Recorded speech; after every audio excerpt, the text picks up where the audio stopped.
Good morning दोस्तों। Good morning, सुप्रभात, नमस्कार, आदाब दोस्तों। हम सभी लोगों का, आप सभी का, आपके अपने प्रिय चैनल, आपके अपने परिवार ER.MTS क्लासेस में स्वागत करते हैं। इसी तरह से आप अपना सहयोग और प्यार इस चैनल के ऊपर बनाए रखिए और एक मेहनत और ईमानदारी के साथ पढ़ाई करते रहिए। ये कुछ महत्वपूर्ण प्रश्न हैं जो बहुत सारी परीक्षाओं में विगत वर्षों में पूछे गए हैं और आने वाली परीक्षाओं के लिए भी महत्वपूर्ण हैं। तो ये प्रश्न जो हैं इनको वन बाय वन जो है ध्यान देना और समझने की कोशिश करना कि किस टाइप के प्रश्न आपकी परीक्षाओं में आ सकते हैं।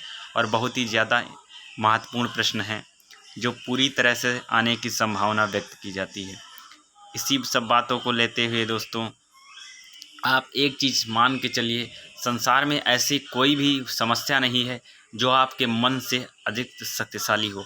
अगर आपने किसी काम को करने का प्रण संकल्प ठान लिया तो आपको उस कार्य में सफलता जरूर प्राप्त होगी। उसके लिए आपको लगातार मेहनत करनी होती है और इस लगातार मेहनत करने के फलस्वरूप आपके अंदर बहुत सारा परिवर्तन और सुधार दिखेगा। इन्हीं सब बातों को लेते हुए हम आज की क्लास शुरू करते हैं। जैसे सबसे पहला प्रश्न है, हड़प्पा सभ्यता का सर्वाधिक मान्यता प्राप्त काल क्या था? जब हड़प्पा सभ्यता की बात करते हैं तो हड़प्पा सभ्यता का जो समय था वो 2500 ईसा पूर्व से लेकर 1750 ईसा पूर्व था। ये पहला प्रश्न हो गया। दूसरा प्रश्न ये बनता है, सिंधु घाटी सभ्यता में घोड़े के अवशेष कहाँ से मिले? तो जो घोड़े के अवशेष मिले थे उस जगह का नाम था सुरकोटदा में घोड़े के अवशेष मिले थे। जो जहाँ पर घोड़े के अवशेष प्राप्त किए गए थे उस जगह का नाम था सुरकोटदा। इसके बाद अगला प्रश्न बनता है कि सिंधु घाटी स्थल कालीबंगन किस प्रदेश में है? कालीबंगन जो काली चूड़ियों के लिए बहुत फेमस स्थान था, इसी का नाम इसका कालीबंगा रखा गया, जो कि राजस्थान के अंदर है। अगला प्रश्न है, किस पदार्थ का उपयोग हड़प्पा सभ्यता की मुद्राओं के निर्माण में मुख्य रूप से किया गया था? तो वो सिली खेड़ी, जो आपके जो मुद्राएं बनती थी, जो रुपए पैसे थे वो जो बनते थे प्राचीनतम समय में, वो सिलखेड़ी का प्रयोग किया गया था, जो नॉर्मली मिट्टी के होते थे। इससे बाद अगला प्रश्न है, सिंधु घाटी सभ्यता जिसको हड़प्पा सभ्यता किस युग की थी? इसमें कांसे का प्रयोग किया जाता है।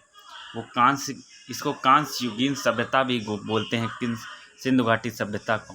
तो प्रश्न ये बनता है, सिंधु घाटी सभ्यता या कांस्य युगीन सभ्यता थी? हाँ, सिंधु घाटी सभ्यता एक, जिसको हड़प्पा सभ्यता कहते हैं, ये कांस्य युगीन सभ्यता। सिंधु घाटी सभ्यता को लोगों का मुख्य व्यवसाय क्या था? वो कौन सी चीज़ कहते हैं? वे व्यापार करते थे। इसके बाद अगला प्रश्न है, हड़प्पा सभ्यता के निवासी कहाँ रहते थे? इनका जो रहने का स्थान था वो शहर के अंदर रहते थे, शहरी क्षेत्र के ज़्यादातर निवासी थे। इसके बाद अगला प्रश्न बनता है कि सिंधु घाटी सभ्यता के घर किसके बनाए जाते थे? तो घर जो बनाए जाते थे वो ईंटों से बनाए जाते थे। इसके बाद अगला प्रश्न है, हड़प्पा सभ्यता किस वस्तु के उत्पादन में सर्वप्रथम था? किस वस्तु का? तो कपास की यहाँ पर खेती की जाती थी। फिर हड़प्पा सभ्यता की बात करते हैं। हड़प्पा सभ्यता का सर्वप्रथम खोजकर्ता कौन था? ये दयाराम साहनी जी हड़प्पा सभ्यता के खोजकर्ता थे। 1921 की बात है। फिर प्रश्न है, सिंधु घाटी सभ्यता का पंतन बंदरगाह कौन सा था? जिसको बंदरगाह लोथल, जो कि गुजरात के अंदर पड़ता है, वहाँ पर एक प्रमुख स्थान था जो हड़प्पा सभ्यता को दर्शाता है। इसके बाद अगला प्रश्न है, पैमाने की खोज से यह सिद्ध किया कर दिया गया कि सिंधु घाटी सभ्यता को लोग माप तौल को परिचित थे। ये कहाँ पर खोज होगी? माप तौल के बारे में पता चला लोथल एक टाइप का पंतन था, जिसको बंदरगाह भी बोलते हैं, पोर्ट वगैरह, जहाँ से व्यापार चलता था। वहाँ पर जो चीज़ें मिली वो कहाँ से मिली? सिंधु घाटी। माप तौलने का, जिससे हम मापने का सामान, वो मिला लोथल से। फिर है, मोहनजोदड़ो को किस अन्य नाम से जाना जाता है? इसको मृतकों का टीला कहते हैं, मोहनजोदड़ो। ये प्रश्न बहुत बार एग्जाम में पूछा गया है। फिर अगला प्रश्न है, हड़प्पा सभ्यता का प्रचलित नाम क्या था?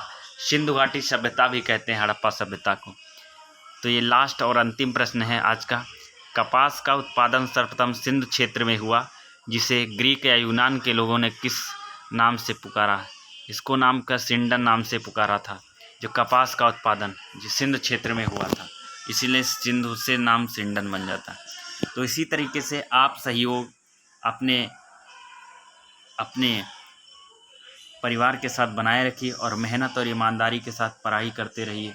एक ना एक दिन आपको सफलता ज़रूर मिलेगी। इसके लिए लगातार प्रयास करने की ज़रूरत है, मेहनत करने की ज़रूरत है। जब आप इस चीज़ को बार बार करोगे तो आपको सफलता ज़रूर मिलेगी।